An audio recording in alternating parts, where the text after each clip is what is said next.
ঘটনা ঘটেছে।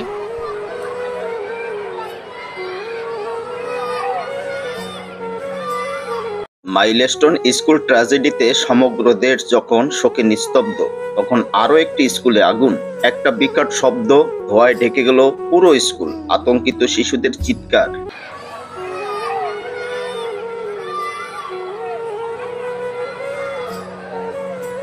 মিরপুরের কসমো স্কুলে যদি আরো কয়েক মিনিট দেরি হতো, হয়তো আজ ইতিহাস হতো আরো একটি ভয়াবহ ট্র্যাজেডির।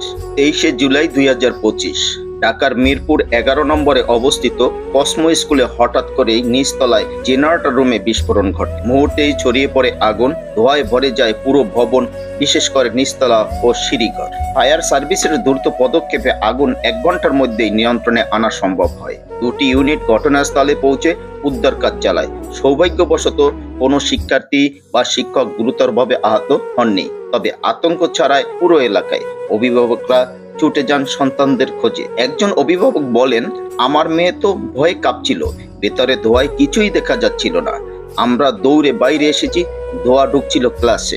প্রাথমিকভাবে জানা গেছে এটি জেনারেটর বিস্ফোরণ থেকেই আগুনের সূত্রপাত। এটা হয় না। একটা স্কুলের সামনে, একটা স্কুলে যখন 250 বাচ্চা এখানে ছিল, সেই স্কুলের নিচতলায় 4টা জেনারেটর রাখছে।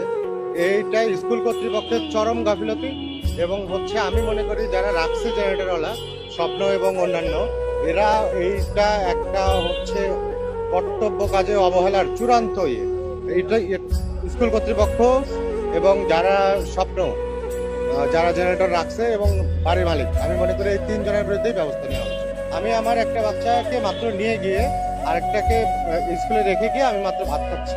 ভাত খাওয়ার সময় স্কুল কর্তৃপক্ষ ভালো কাজ করছে যে তাদেরকে সুন্দর করে বের করে দিচ্ছে, বের করে দিয়ে সবাইকে গার্জিয়ানকে জানাইছে। এটা স্কুল কর্তৃপক্ষ ঠিক কাজ করছে, ঠিক আছে। আমরা এসে তারপরে নিয়ে গেছি, কিন্তু এটা তো বড় কিছু হয়ে যেতে পারত। তখন কি করতো? 250 বাচ্চা ছিল ওই সময় যখন এটা ঘটনাটা ঘটে। প্রশ্ন ওঠে, একটি প্রতিষ্ঠিত স্কুলের নিরাপত্তা ব্যবস্থা কিভাবে এতটা দুর্বল হতে পারে? আজ কসমো স্কুল রক্ষা পেয়েছে, কিন্তু আমরা কি শিক্ষা নেব? প্রতিটি শিক্ষা প্রতিষ্ঠানে থাকতে হবে আগুন নির্বাপক ব্যবস্থা, নিয়মিত নিরাপত্তা পরিদর্শন ও জেনারেটর ও বৈদ্যুতিক সরঞ্জামের মান যাচাই।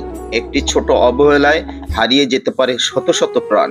তাই এখনই সময় নিরাপত্তাকে সর্বোচ্চ অগ্রাধিকার দেওয়ার।